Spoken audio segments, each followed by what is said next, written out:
तो प्रधानमंत्री नरेंद्र मोदी ने आज तीसरे टर्म की गारंटी दे दी और कहा कि प्रभु श्री राम के मंदिर का जो प्रस्ताव लाया वो गर्व की बात है और उस पे कुछ लोग रण छोड़ के भाग गए हैं। और इसी मुद्दे पर आज चर्चा होगी कि क्या जो राम को लाए हैं वो उनको 24 में लाएंगे। और हमारे साथ कई खास मेहमान जुड़ रहे हैं, उनका सबसे पहले परिचय आपसे करवाते हैं। राहुल लाल जी हमारे साथ जुड़ रहे हैं, राजनीतिक विश्लेषक हैं, आपका बहुत बहुत स्वागत है। एसके दत्ता जी हमारे साथ जुड़ रहे हैं, राजनीतिक विश्लेषक, आपका भी सर बहुत बहुत स्वागत है। एचएस रावत जी जुड़ रहे हैं हमारे साथ, हिंदू धर्मगुरु, आपका भी बहुत बहुत स्वागत है। और संजीव कौशिक जी राजनीतिक विश्लेषक हमारे साथ जुड़ रहे हैं, आपका भी बहुत बहुत स्वागत है। और सबसे पहले राहुल लाल जी आपके पास आएंगे। 17वीं लोकसभा को लेकर जिस तरीके से सत्र का आखिरी दिन था और आज राम मंदिर प्रस्ताव पर धन्यवाद प्रस्ताव लाया गया, उस पर चर्चा हुई। आपको क्या लगता है कि 24 में जो जीत की गारंटी है, रामलला जीत की गारंटी बन रहे हैं मोदी के लिए, क्या इसमें विपक्ष फंस गया है? देखिए, रामलला के मामले में भारतीय जनता पार्टी खुद फंस गई है। अच्छा, क्योंकि देखिए अंजनी जी, सुप्रीम कोर्ट का निर्णय था। सुप्रीम कोर्ट के निर्णय को जिस तरह से, और वो मंदिर बनना ही था, चाहे वो मोदी जी की सरकार होती या किसी अन्य की सरकार होती, तो मंदिर का निर्माण निश्चित ही था। हाँ। लेकिन भारतीय जनता पार्टी ने तमाम तरीके से हमारे हिंदू धर्माचार्यों का अपमान करके, हमारे शंकराचार्यों का अपमान करके, एक तरह से हम लोगों के धार्मिक भावनाओं का आहत किया है। तो हिंदू समुदाय को जो नुकसान हुआ है इस 5 साल में, उस तरह का नुकसान कभी भी आजादी के बाद से अब तक नहीं झेलना पड़ा था। अच्छा, देखिए ये लगातार आपने देखा है कि काशी में किस तरह से वहां पे जो तमाम जो पुराने शिवलिंग निकले थे, उनकी क्या स्थितियां थी, वो किस तरह से उनको कूड़े कबाड़े में फेंका गया था। वो स्वयंभू शिवलिंग थे, वो सारे के सारे शिवलिंग जो है। हाँ। इसलिए ये दाव इनका पूरी तरह से फेल है और ना तो राम राज्य के कोई मूल्य मिल रहे हैं। देखिए, आप अगर भगवान राम का मंदिर आपने नहीं, उस मामले पर जनता से नहीं भी देखी, जनता ये भी तो देख रही है ना अंजनी जी। हाँ। कि 10 साल का कार्यकाल पूरा हुआ, क्या इस 10 साल के कार्यकाल में भगवान राम राज्य वाले कोई मूल्य की कोई झलक हम लोगों को दिखी? कोई झलक नहीं दिखी। महंगाई, बेरोजगारी, सब कुछ तूफान के ऊपर। और प्रधानमंत्री कहते हैं गाने नहीं बने महंगाई के ऊपर। अरे भाई, आप गाना बनने ही नहीं दीजिएगा, गाना बनेगा कैसे?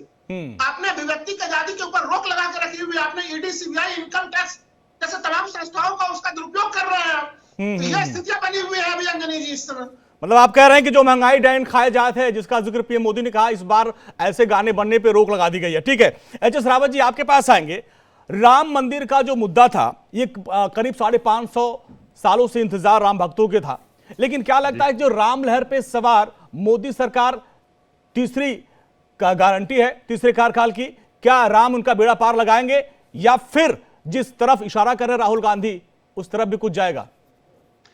अंजनी जी, पहले तो मैं आपको एक चीज बताना चाहता हूं कि राहुल लाल जी कह रहे थे कि हमारे शंकराचार्य, हाँ, इनके शंकराचार्य सुनो, जिन शंकराचार्यों पर गोली चलाई, 70 साधुओं का इन्होंने खून और हत्याएं कर दी बोट क्लब के ऊपर, संसद के ऊपर, उनको कह रही है हमारे शंकराचार्य।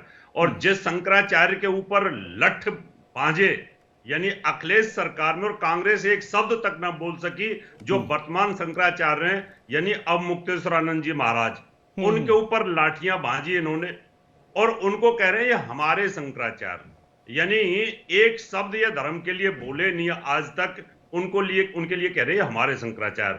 मैं दावे के साथ कह सकता हूं कि भारतीय जनता पार्टी के रथ को कोई रोकने वाला है नहीं। उनका अश्वमेध का घोड़ा दौड़ता रहेगा, पूरे हिंदुस्तान में दौड़ेगा और आगे भी दौड़ेगा।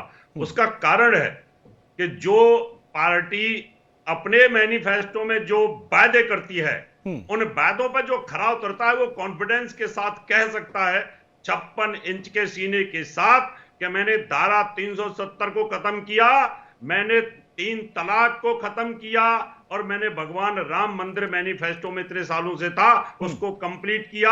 और आगे भी जो यूसीसी का मामला है उसको भी हम कहीं ना कहीं लेकर के आएंगे। जब ऐसे वादे किए जाएंगे तो निश्चित तौर पर वोटर उनका साथ देने वाला है। तो राहुल लाल जी जो सपने देख रहे हैं ना, ये देखते रहे, इनके सपने देखने में क्या है। लेकिन एक चीज बता दूं राहुल लाल जी, सुनो, एक चीज बता देता हूं आपको, एक चीज बता देता हूं आपको, सुन लो।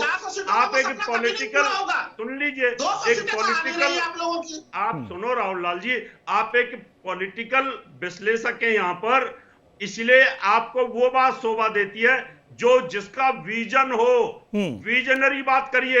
ये नहीं है कि भारतीय जनता पार्टी खुद फंस गई है सुप्रीम कोर्ट में। अरे उन्होंने कमिटमेंट किया था कि हम मंदिर बनाएंगे, और जिसने बोला है तो निश्चित तौर पर वोट उसके साथ में जाएगा। इसलिए पॉलिटिकल विश्लेषक को वो बात करनी चाहिए जो वाजिब बात हो। इसलिए गलत बात करोगे जनता आपको नकार देगी। राहुल लाल जी, आप अपने विजन के साथ बोलो।